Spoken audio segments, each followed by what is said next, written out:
Regular viewers of our Worst Games Ever series are aware of our affinity for bad movie tie-ins. We've seen our fair share of tosh over the years, a couple of which may feature today in fact, but there's so much more out there from a genre renowned for inadequacy. There's a special kind of disillusion you get from a bad movie tie-in that differs from your usual gaming drivel. While your typically terrible titles like Ride to Hell Retribution will let you down by simply being rubbish, a game riding the coattails of a movie already has a pre-established fanbase to disappoint.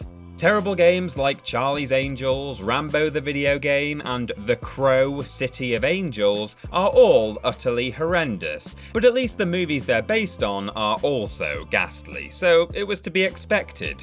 And before you come at me saying Rambo First Blood is good, the game is based on the entire First Blood trilogy, which is a load of old piffle, on the whole. Apologies for the harsh language there. Therefore, in this list, the greater the disparity between the film and game quality, the higher it will place. I'm Peter from TripleJump, and prepare to be disappointed, here are the 10 worst movie tie-in video games. Number 10. March of the Penguins. I have no words. The first entry on this list, and it's already too much. Who thought that a documentary about the real-life struggles of the Emperor Penguin would make for a good video game? Who? The game is basically just a series of mini puzzle games, the first of which is a rip-off of Lemmings, only without the charm or quality. There's also an Echo the Dolphin-inspired level, and some other basic puzzles involving the titular avions, but that information is utterly irrelevant, as you'll most likely never pass the first level, partly because it's quite difficult, but also due to it just being utterly horrible to play. Everyone are turned off by level 2. You'd be forgiven for looking at March of the Penguins and wondering if it was just an unlicensed browser game, but alas, it was actually a full release on the Game Boy Advance. What's worse though, is you don't even get the smooth, sultry tones of Morgan Freeman to narrate your adventure like you do in the movie. Then again, this is the GBA, so if you did, it'd probably sound like... We're now far from the water's edge where most predators lurk. Number 9. Fast and Furious SHOWDOWN.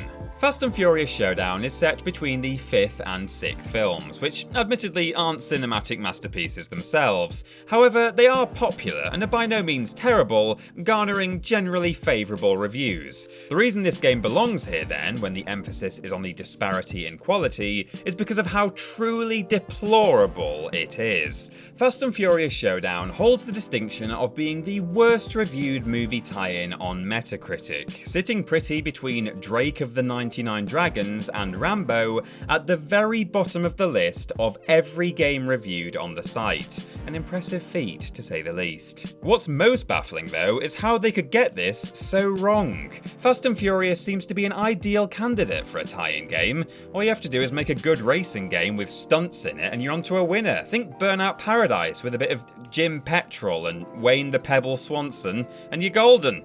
I don't watch the films. What I'm getting at is that with such an easily marketable franchise like Fast and Furious, you'd have to be pretty incompetent to bugger it up to the extent that they did with SHOWDOWN.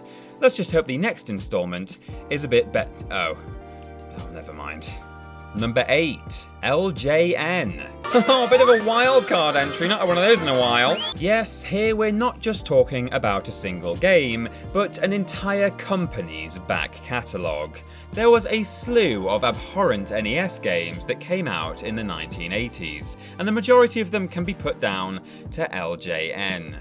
Jaws, Back to the Future, X-Men, Alien 3, Bill and Ted's Excellent Adventure, Karate Kid, Beetlejuice, the list goes on, with each being more terrible than the last. LJN, contrary to popular belief, never actually developed any of their games though. Instead, they just shipped their licenses off to other studios and then publish whatever they got back, regardless of how good it was.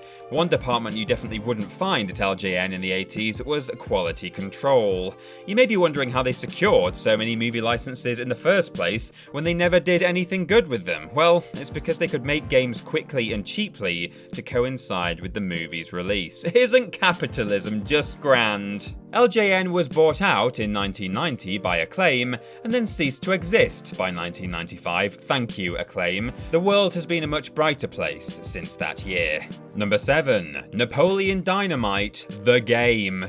You look at games like Hellboy, The Science of Evil, Iron Man, Terminator Salvation, Star Trek the video game, Harry Potter and the Deathly Hallows Part 2 and think, yes, they're bad, but I can see why they were made. These are the playable yet dull cash grabs, which suffer from a lack of imagination, care, and polish. But this is why Napoleon Dynamite, the game, takes it to the next level, because it's all of the reasons the other games are rubbish, plus it had absolutely no reason to exist in the first place. Much like March of the Penguins, Napoleon Dynamite is... I never thought I'd start a sentence like that, let's go again. Much like March of the Penguins, Napoleon Dynamite is a series of simple minigames that will be much more home on Miniclip than a Nintendo-branded console. You'll likely find better games there than the ones on offer in Napoleon Dynamite, anyway. The greatest insult for a game of this nature is that its existence is completely unnecessary. The only compliment I can offer is that at least they attempted something with the art style, I guess, where the schoolbook-esque design at least attempts to match the aesthetic of the cult classic film. But based on the lackadaisical nature of the game itself, that could have been entirely by accident, to be honest. Number 6. Kung Fu Panda 2. We're only a handful of entries into this list, and I'm already running out of ways to say that something is bad, so for this section, the scriptwriter has resorted to using a thesaurus to spice things up a bit. Kung Fu Panda 2 is an egregious game. The peccant movie tie-in suffers the same fate as the list of ignominious games from the last entry. Can we fire this person? However, while those ones were targeted more at teens and adults, Kung Fu Panda 2 is marketed at kids. Children aren't yet developed or experienced enough to identify when something isn't good. After all, you aren't going to see a 6-year-old reading an IGN review. Probably. It's why making a game as abominable as this is particularly iniquitous. The controls are vapid, the writing prosaic, and the game all round is just a piece of well, I can't say that. It's just bad, alright? The Kung Fu Panda 2 game came out around the same time that Kinect was being pushed, but rather than making a game for either just the Kinect or a controller, they opted to make a version for both. Which is a bit like saying, I had the choice to study Kung Fu or become a panda, but instead I decided to do both at the same time. I very much doubt you'd have time to do both and still come out with good results. Something that shows in Kung Fu Panda 2. Number 5. E.T. the Extraterrestrial. You thought this would be number 1, didn't you? Well, ha! Admittedly, it probably deserves the top spot, but we like to keep you guessing. E.T. the Extraterrestrial was so bad, it's considered the reason that the original branch of Atari disbanded in the mid-80s. But you know all about this game. It's surely the most infamous of all the bad movie tie-ins, and is often cited as one of the worst video games of all time, movie tie-in or not. So today, dear viewer, we'll do something a little bit different. Let's defend E.T. and say why it's being given a bad rap. First of all, it was made by one person in the span of 5.5 weeks. I don't think I could make a game like this even with today's technology in that amount of time. Speaking of tech, this was 1982 by the way, a time before game engines or our modern, more sophisticated programming languages. Much like today, games the scale of E.T. the Extraterrestrial would have most likely had an entire team behind them and been given a far longer development cycle, making the solo endeavour that much more impressive. It's also... no, that's enough of that. I'm all out. The game is rubbish, but at least you can blame the studio for being overly ambitious and not the developer. Yeah, we've got your back, Howard.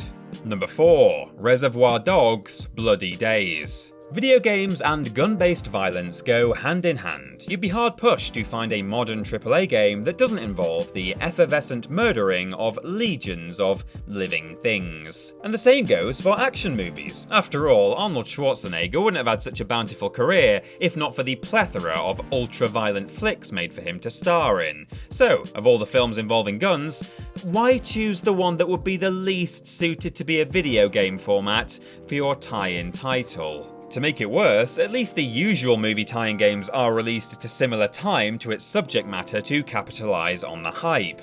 Reservoir Dogs' Bloody Days, though, couldn't even manage this simple task, coming out 25 years after the film's initial release. Even E.T. got that bit right. You'd think that a lack of time-sensitive pressure would mean the game could be perfected before its release, but you'd be wrong. Reservoir Dogs' Bloody Days is as broken as any other shoddy movie tie-in. To quote the description of the game that appears on Google from their own website, Reservoir Dogs' Bloody Days is a new game that brings all the drama and tension from the movie in a unique time rewind surprising gameplay. Now, if we ignore the questionable sentence structure for the time being, this time rewind mechanic is less of a creative, exciting tool and more of a gimmick that grows tiresome within the first few minutes of gameplay. Also, the name Bloody Days sounds like what a disgruntled office worker would say after they've evolved past the point of just hating Mondays. Bloody days. Just all of them. Bloody days. Number 3. Star Wars Kinect. Saying that this is the worst of these Star Wars games is like saying that dengue fever is the worst of the tropical diseases. It's got a lot of competition, and most of them are going to cause you pain. Now, there are some amazing Star Wars games out there, don't get me wrong, and there are some worse Star Wars games out there too. That is undeniable. Pretty much everything made for the Atari 2600, Masters of Terras and the Clone Wars Republic Heroes, to name but a few, are all fundamentally worse than the Xbox car crash. But Star Wars Kinect did do this, which is unforgivable. Do you remember how Rogue One made Darth Vader seem cool again? Because I don't think I do anymore. All I could see was this the entire time. Okay, easy now, let's all calm down. It's already been pretty difficult being a Star Wars fan for the past few years, decades maybe, but this may be the most painful thing to happen to the franchise. Star Wars Kinect somehow manages to make both followers of the movies and of gaming in general ashamed to say that they are fans. Wait, what? There's other mini-games beyond the dancing one? Oh, well, what are they like then? Oh, okay, never mind. Number 2, Fight Club. IMDb ranks Fight Club as the 11th greatest film ever made, and no, I've still not seen it. Metacritic, however, lists Fight Club the game as the 17,332nd greatest game ever made, which for reference means that there are only about 200 games worse than it, and that includes a lot of duplicates. This is a prime example of disparity between film and game quality, which is why Fight Club makes the number 2 spot. From the bland graphics to the bland combat to the bland cutscenes and the bland characters, it's so bad it didn't even warrant getting the thesaurus back up. Fight Club the game somehow manages to fall on all fronts at just being a game, movie tie-in part aside. I think our very own Ben Potter said it best. What is going on? This is Which just about sums it up, really. It's a poorly crafted tournament fighter akin to Street Fighter and Tekken, just without all of the things that make those games good. Fight Club the game is almost a parody of everything the film was trying to do or say. Yes, a movie about anti-capitalism and escapism from the rigmarole that is our mundane human existence was made into a tedious, repetitive cash grab. A sweet irony, indeed. And number 1, ROBOCOP. The ROBOCOP games are truly special in their incompetence. Not only are the original NES games utter drivel, there was a terrible tie-in game released 16 years after the original, and when the remake released in 2014, there was also a bad tie-in game for that too. Then again, the film was pretty rubbish, so fair enough. Yes, this is a level of trash that spans multiple generations, a feat of ineptitude bordering on impressive. Let's break this down. Firstly, you have the NES trilogy. Each game was released to coincide with the 3 original RoboCop movies. They were all far too difficult, but the challenge came from overly quick enemies and clunky controls, rather than any actual clever design. The games were quite pretty looking for the time, to be fair, but that's all we can give it by way of compliment.